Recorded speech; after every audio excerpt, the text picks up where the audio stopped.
Congress party సిద్ధాంతాలకు వ్యతిరేకంగా పుట్టినటువంటి పార్టీ తెలుగుదేశం పార్టీ. అలాంటి పార్టీలో మీరు ఇప్పుడు రీసెంట్ గా జాయిన్ అయినారు, ఎందుకంటే ఏం చెప్తారు సార్? వాస్తవంగా అది మీరు అడిగేది 100% కరెక్టే. ఉమ్, కాకపోతే ఏంటంటే కాలానుగుణంగా ఇక్కడ తెలుగుదేశం పార్టీ లేకుండా పోవటం వల్లనే ఇట్లాంటి నిర్ణయాలు తీసుకోవాల్సిన పరిస్థితి వచ్చింది. ఉమ్, అంతే తప్ప తెలుగుదేశం పార్టీ ఉంటే వేరే పార్టీలో చేరాల్సినటువంటి అవసరం లేదు. ఓకే. కానీ తెలుగుదేశం పార్టీ అనేటువంటిది అన్ని వర్గాలకు న్యాయం చేసిన పార్టీ. అంతకంటే మంచి పార్టీ అయితే ఇంకోటి ఉందని నేను చెప్పలేను నేను. ఉమ్, ఎందుకంటే నేను అన్ని చూసిన వ్యక్తిగా చెప్తున్నా. కాబట్టి ఇవాళ ఆ పార్టీ తెలంగాణలో లేకపోవటం కారణాలు ఏమైనా మరి ఇటువంటి నిర్ణయాలు తీసుకోవాల్సిన పరిస్థితి వచ్చింది. అది ఇక మా కర్మ. సో మీరు అంతకంటే ముందు బీఆర్ఎస్ లో, అంతకంటే ముందు బీజేపీలో జాయిన్ అయ్యారు. అవునవును. ఉమ్, ఇదంతా వాస్తవంగా నేనేం ఆశించే మనిషిని కాదు, నేనేదో పైరవి మనిషిని కాదు, నేను అందరు చేసినట్టుగా లంగా దొంగ పనులు చేయాల్సిన అవసరం నాకు లేదు. కానీ ఎందుకో అది ఒక రకమైన కర్మగానే నేను భావిస్తా. మీరు అప్పట్లో తెలుగుదేశం పార్టీలో మోస్ట్ సీనియర్ నాయకులు ఎర్రబల్ దయాకర్ రావు గానీ, రేవంత్ రెడ్డి గానీ మీకంటే చిన్నవాళ్ళే. సో అంత సీనియర్ ఉన్న మీరు తెలుగుదేశం పార్టీ నుంచి బయటకు వచ్చినారు. చంద్రబాబు నాయుడుపై వివాదాస్పద వ్యాఖ్యలు, చీడపూర్ గానీ ఇవన్నీ కూడా మాట్లాడడం జరిగింది. ఎందుకు సార్, ఎందుకు మాట్లాడారు అవన్నీ? ఇప్పుడు అవన్నీ ఇప్పుడు మాట్లాడుకోవాల్సిన సందర్భం కాదు, అవసరం అంత గతించిన చరిత్ర అయిపోయింది అది. కానీ అలా మనం మాట్లాడుకోవాల్సింది ఇవాళ ఉన్న అడ్మినిస్ట్రేషన్ ఏంటి, ఇవాళ జరుగుతున్న పరిణామాల మీద మనం మాట్లాడుకోవడం మంచిది. గతం ఇక దాని గురించి ఇప్పుడు మనం తోకుంటే వచ్చేది లేదు. లేలే అట్లని కాదు, ఆనాడు ఉన్న పరిస్థితులను బట్టి నాకు జరిగినటువంటి నష్టాన్ని బట్టి కొన్నిసార్లు టెంప్ట్ అయ్యి కూడా మనం ఎవరైనా మాట్లాడతారు, నేను మాట్లాడాను, అది వేరే విషయం. అది కానీ చంద్రబాబు నాయుడు గారి మీద వ్యక్తిగతంగా నాకున్న ప్రేమ ఎంత అనేటువంటిది మొన్న జైలు పోయినప్పుడు ఎవరు మాట్లాడారు, ఏమో కూడా మాట్లాడారు.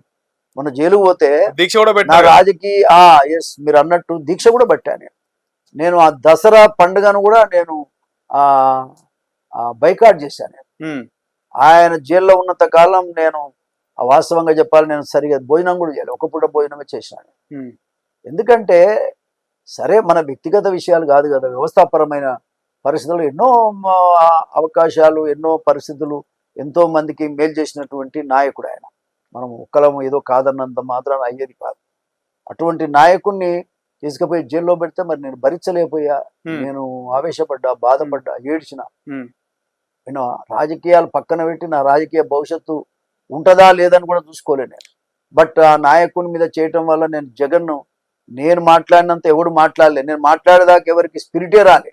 నేను మాట్లాడినాకనే చాలా మంది ముందుకు వచ్చి మాట్లాడారు. ఆయన జెండా కింద ఎదిగిన వాళ్ళు చాలా మంది ఉన్నారు కదా, ఎవరు మాట్లాడలేదు కదా.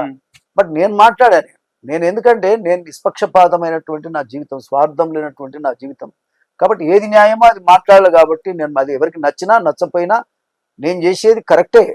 నేను 100% చంద్రబాబు నాయుడు గారి దగ్గర తెలుగుదేశం పార్టీ జెండా కింద ఎన్టీ రామారావు దయతోని బతికిన మనిషిని. కాబట్టి ఆయనకు ప్రమాదం జరుగుతుంటే చూస్తూ కూడా మూర్ఖుని కాదు నేను. కాబట్టి ఆయన మంచిగా ఉండాలని కోరుకుంటున్నా, ఆయన మళ్ళీ గెలవాలని కోరుకున్నా. ఆయన గెలిచాడు, ముఖ్యమంత్రి అయ్యాడు, ఇవాళ ప్రజలలో మళ్ళీ వర్ధిల్లుతున్నాడు. ఆయన మంచిగా ఉండాలని కోరుకుంటున్నాడు. సరే, అలాగే మోత్కుపల్లి నరసింహులకి ఒక కోరిక రాజకీయంగా ఉండిపోయింది, తీరలేదంటే ఏం సార్, ఏం చెప్తారు? నాకేం కోరిక లేదు, ప్రజాసేవ చేయాలని కోరిక. వాస్తవంగా నేను ఎమ్మెల్యే కావాలి అనేది నా కోరిక. ఎమ్మెల్యేగా ఉంటే నలుగురికి సాయం చేయొచ్చు, జనం దగ్గర ఉండొచ్చు. నేను ఎప్పుడు కూడా పలాంటి కావాలని కోరుకున్నాను కాదు. అదంతా కూడా ఇక అప్పుడున్న పరిస్థితిని బట్టి చెప్పేటోళ్ళు చెప్పారు, కానీ అది కాలేదు, దాన్ని వదిలేసిన నేను. కాబట్టి నాకంటూ పదవి ఉంటే, ఎమ్మెల్యే ఉంటే ఎక్కువ పని చేయడానికి స్కోప్ దొరుకుతుంది. దానివల్లనే కదా నేను ఎదిగా. నేను 24 గంటలు జనం మధ్యలో తిరగవచ్చు. ఇవాళ నేను ఇంట్లో ఉన్నా అంటే నాకు పదవి లేకపోవడం వల్లనే కాదు, రోజు పనిచేసేటువంటి నా జీవితం నేను ఇంటికే పరిమితమయ్యే పరిస్థితి వచ్చినప్పుడు కొంచెం బాధేస్తుంది. అయినా సరే ఇప్పటికీ నేను ప్రజల మధ్యలోనే ఉన్నా, ప్రజల సమస్యల మీదనే పోరాటం చేస్తున్నా, జీవితకాలం కూడా చేస్తాను. ఓకే. మోత్కుపల్లి నరసింహులకి రాజకీయాల్లో నిలకడ లేదు, ఒక పార్టీలో స్థిరంగా ఉండడు అనే వాళ్ళ కామెంట్స్ మీరు ఏం చెప్తారు? ఎవడాడంటూ నేనేమన్నా ఆశపడితే, అవునబ్బా ఏదైనా కోరుకుంటే, నేను ఏదైనా ఆశపడితే, ఎవరు సొమ్మన్న తింటే కరెక్ట్.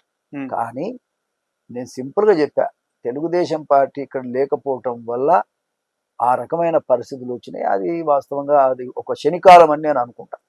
ఇప్పుడు దానం నాగేందర్ కూడా చెప్తున్నాడు, గతంలో మీరైనా కూడా ఒకరినొకరు మాట్లాడుకోవడం, కౌంటర్లు చేసుకోవడం జరిగింది. దానం నాగేందర్ కూడా ఆయన ఎప్పుడు కౌంటర్ చేసుకున్న తెలుగుదేశం పార్టీ గురించి మాట్లాడుతున్నాడు. ఒక ప్రాంతీయ పార్టీ అంటే అది కేవలం తెలుగుదేశం పార్టీయే.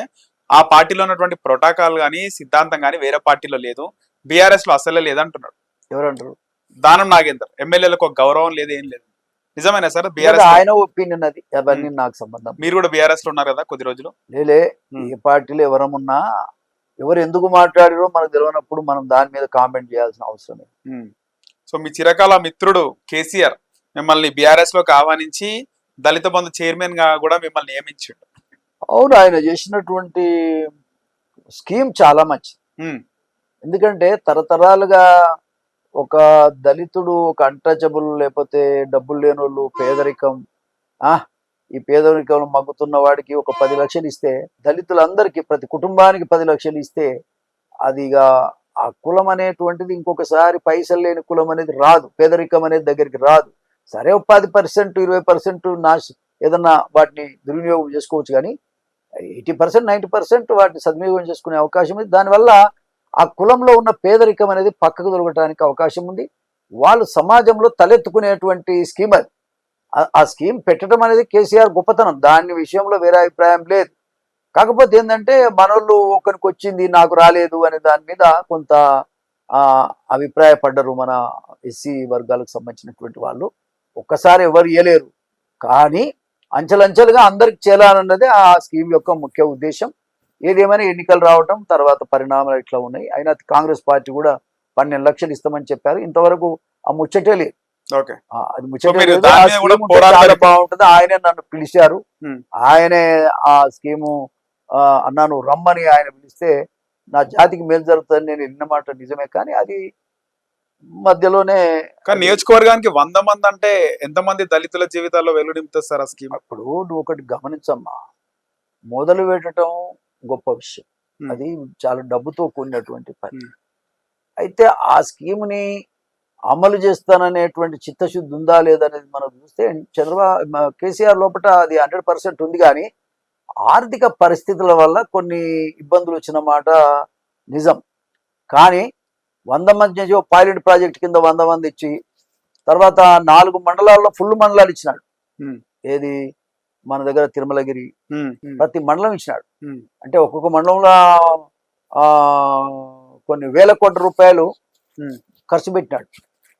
కాబట్టి అది ఒక పైలట్ ప్రాజెక్ట్ కింద ఒకటి. రెండోది, ఒక 4 ఎస్సీ నియోజకవర్గాలలో ఒక్కొక్క మండలం ఫుల్గా 4,000 కుటుంబాలు, 5,000 కుటుంబాలు ఉన్నటువంటి మండలాల్లో కూడా డబ్బులు ఇచ్చినాడు. కొన్ని దగ్గర 200 కోట్లు, 300 కోట్లు, 500 కోట్లు కూడా మంజూరైనాయి.